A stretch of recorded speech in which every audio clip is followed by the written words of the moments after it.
if we're looking about a week out now, what are some of the preparations that your office is undertaking? Well, we're working to make sure we've got people all around the state to respond to issues, support our clerks, and answer questions that may come up on Election Day. This is the first statewide election we're holding under the new rights that were enacted by voters in 2018. So making sure everyone, from voters to clerks to everyone in between, is aware of those new rights and how it impacts the elections has been a key piece of what we've been doing in the lead up to. So let's talk about it. Absentee ballots. Yeah. There has been a surge in people asking and in the state issuing absentee ballots. Can you tell us where we are kind of number wise? We know, we're up about 75% in absentee ballot requests, or 70% higher than they were this time last year, or in 2016, the last presidential election. And so we anticipate that we're going to see more people mailing in their ballots, less people potentially at the polls, higher turnout overall. And what this reflects is people are really engaged and also eager to take advantage of these new rights they have to be able to vote by mail. And we're making sure our clerks are supported when it comes to processing those ballots. Yeah, making it a little bit easier for people if they can't get out on Election Day, because a lot of times it is hard for people to get to the polls. Yeah, and weather and other types of things shouldn't determine whether or not your vote is cast and your voice is heard. So I consider it a great opportunity and honor to implement these new rights and make sure people know they can register to vote up to and on Election Day. And if they want to vote on March 10th and aren't registered, they can just go to their local clerk's office, even on Election Day itself, register to vote, request an absentee ballot, and fill it out, and then submit it right then and there and be done. So it's a great opportunity for people to be able to participate more than ever before. Let's talk a little bit about logistics and helping out the clerks around statewide. If they have this new influx of absentee ballots, and we know that they can't process and they can't start tabulating until Election Day itself. Talk a little bit about maybe what some of the pitfalls are. Are we going to be able to see results on Tuesday night, or what are you thinking? Well, we're working to make sure our results are accurate and that the ballots are counted securely and effectively. When you have this many more ballots being sent in centrally to our clerks, what almost every other state has done is enable them to begin processing those ballots ahead of time. But we don't have that here in the state of Michigan. That is still being bounced around the state legislature. The goal is to get that in place and to make sure that our clerks have all the support, time, and resources they need to process these ballots effectively, then put them through the machine to be counted on Election Day, and ensure our results are as accurate as possible and also delivered as efficiently as possible. So when you say that, though, you're still not, when you have this influx of absentee, you're still not quite sure when we could get final results.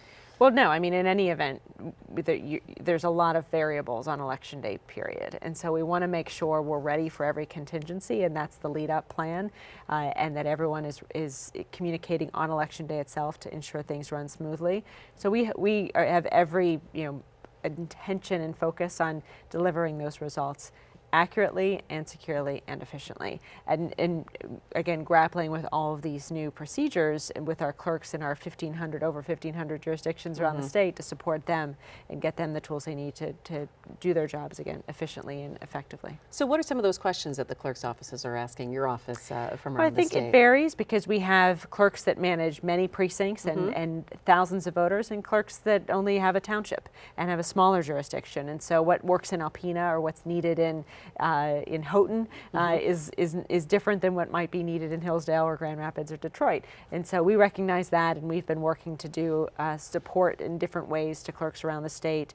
I think the biggest thing is making sure they have the resources in place to handle any influx of new registered citizens on Election Day who can come in and register really up until the moment the polls close. You have the right to register to vote and cast your ballot. So preparing for that, there's a lot of uncertainties there. We know in some local elections that were held last year, a number of 18 and 19-year-olds took advantage of that. And so I anticipate that will happen again this year, particularly in November. Let's talk a little bit about something we touched on just a couple of minutes ago about the state legislature taking a look at letting clerks be able to start to process those absentee ballots before Election Day itself. What kind of traction are you getting there?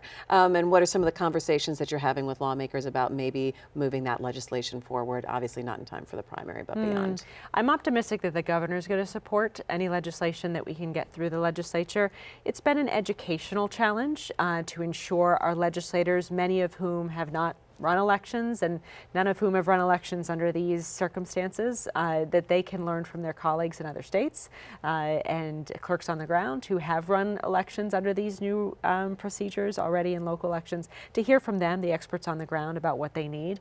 It's really an issue, in my view, of just making sure our statutes now match in the needs of these new rights, and so shouldn't be a heavy lift. I'm surprised that it's taking so long, but as I've learned in Lansing, everything, even if it's practical and data-driven and solution-oriented, becomes political and politicized, and I think that's why you're seeing things held up a little bit. But my hope and expectation is that this is a bipartisan effort by clerks from both sides of the aisle, and that will rule the day and make sure that, again, they get the support they need to do their jobs. Another thing that you've been advocating for is that businesses should be giving people the day off on election day, so they should be able to free and go to the polls and exercise their rights. And what's the feedback that you've been getting about that? We also want them to serve as poll workers, and we see democracy as a team sport. And so we've been connecting with employers throughout the state to say, look, if you can give your employees the day off to serve as poll workers, that can go a long way in ensuring that we have a professionalized workforce working at the polls on election day, helping to process these absentee ballots, and bringing us all together to make sure democracy is run effectively.